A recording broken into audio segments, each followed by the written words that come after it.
So here's what's cool about the Desmos calculator. Let me go back. You can hide the keyboard here. When you go to desmos.com, there you can click on the graphing calculator button. It will take you to this screen here. You'll see your graph paper to the right, and then you'll have a little field here. This one's numbered 1. And then down here you'll see a little keyboard that says show keypad when you hover over it. And that you need that so you can type in the special keys that you might need. So let's say that you need to check your student's homework and you're going along pretty well, and then bam, there's a graph. What the hey? You haven't done graphs in 20 years. How do I know if this is right? You have the answer key, but sometimes the answer keys in curriculum books are hard to see. And I don't know about you, but I'll be turning 50 this year, and I'm using reading glasses all the time. So it's kind of hard, I put the reading glasses on and it still looks small. This blows it up really big and you can see what you're doing. You can even adjust the scale. So if I roll my mouse, I can make it bigger, I can make it smaller, so I can see exactly where it crosses the y-axis or the x-axis. And it's an easy tool to use. You can also get the Desmos app on your smartphone for free. They do not charge for it. Hallelujah. Think about that. A good graphing calculator is going to cost you anywhere from $120 to $150 or more. I've seen them as much as $200 and something dollars. And then your student only starts using them, a little bit at the end of Algebra 2, and then some of their, advanced math. They really don't need them unless they're a math-heavy student in college, really. So I would recommend not laying out the big bucks for a graphing calculator and instead just downloading the free app on your smartphone. But here is on the computer. It's actually a little bit easier to use on the computer because you can type on the keyboard, and I have, stubby fingers, so it's just easier for me to use a keyboard. I'm not very good at texting either, so there is that.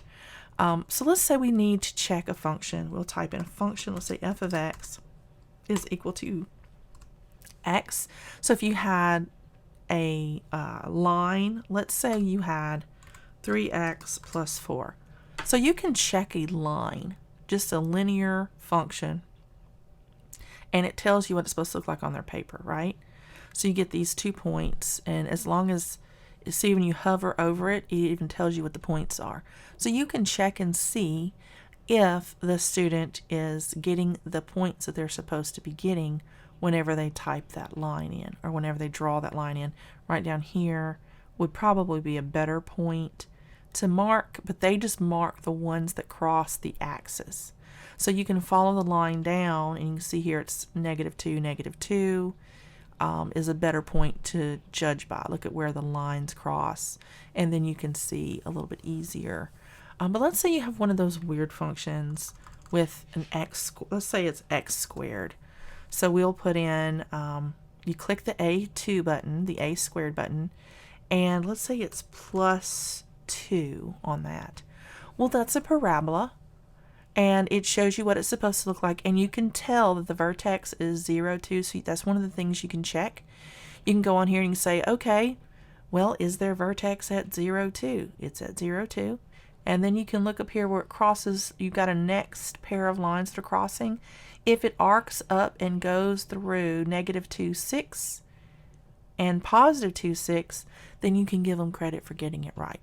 Nobody draws these parabolas perfectly except for the graphing calculator.